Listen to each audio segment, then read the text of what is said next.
Satu dari 4 terdakwa kasus dugaan pengurangan kadar emas di Kota Banda Aceh hingga kini masih ditahan. Sedangkan 3 terdakwa lain yang disangkakan dengan perkara yang sama telah bebas.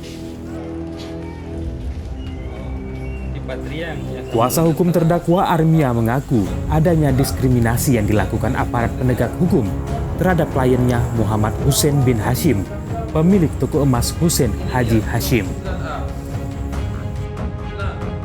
Kuasa hukum terdakwa mengaku telah memohon kepada majelis hakim agar memberikan penangguhan penahanan terhadap kliennya seperti halnya 3 terdakwa lain.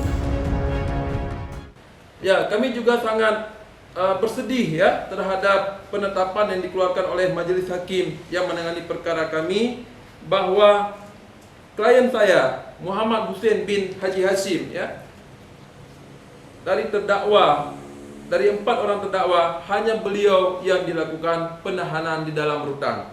Padahal kami sudah bermohon kepada majelis hakim, sudah bermohon kepada Ketua Pengadilan Negeri Banda Aceh supaya diberikan penangguhan penahanan dan kita berjanji akan kooperatif untuk menghadiri pemeriksaan persidangan.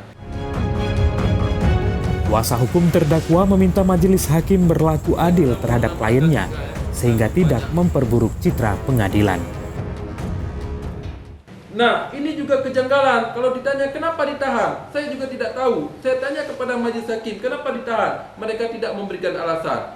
Padahal kalau kita lihat secara objektif ya, justru dari 4 saya bilang 4 toko emas yang dipermasalahkan ini, emas yang punya klien saya ini ya, Hussein Haji Hashim, ini yang paling bagus kadarnya dari hasil pengujian yang dilakukan oleh kepolisian, yaitu hasilnya 97,78.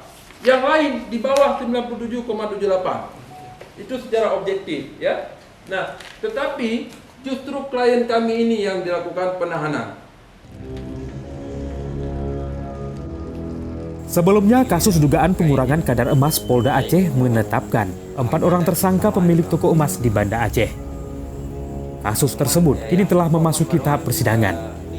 Berdasarkan pembuktian ahli persidangan, kuasa hukum terdakwa menemukan bukti baru bahwa kasus yang diusut di Ditreskrimsus Polda Aceh tersebut dinilai tidak memenuhi unsur tindak pidana penipuan konsumen. Pasalnya, yang diperkarakan oleh penyidik Polda Aceh tersebut sudah menjadi standar dan ketentuan setiap toko penjual emas di Provinsi Aceh. Bahkan sejak dulu transaksi jual beli emas di Aceh tidak pernah mendapat komplain dari konsumen karena alasan kurang kadar, lantaran pada bagian sambungan perhiasan emas terbuat dari patrian. Menurutnya jika digunakan sambungan emas murni, pada bagian sambungan tidak akan kuat. Selain itu, setiap transaksi penjualan selalu ada kwitansi dengan menuliskan keterangan kadar emas yang sesuai dengan barang dijualnya. Kuasa hukum terdakwa mengaku jika penggunaan emas patrian pada sambungan perhiasan emas jenis tertentu dipermasalahkan, maka seluruh penjual perhiasan emas di Aceh harus ditangkap. Karena hal tersebut sudah menjadi ketentuan dan standar di setiap toko penjual emas di Aceh. Dari Banda Aceh, Tim Liputan Aceh Video melaporkan.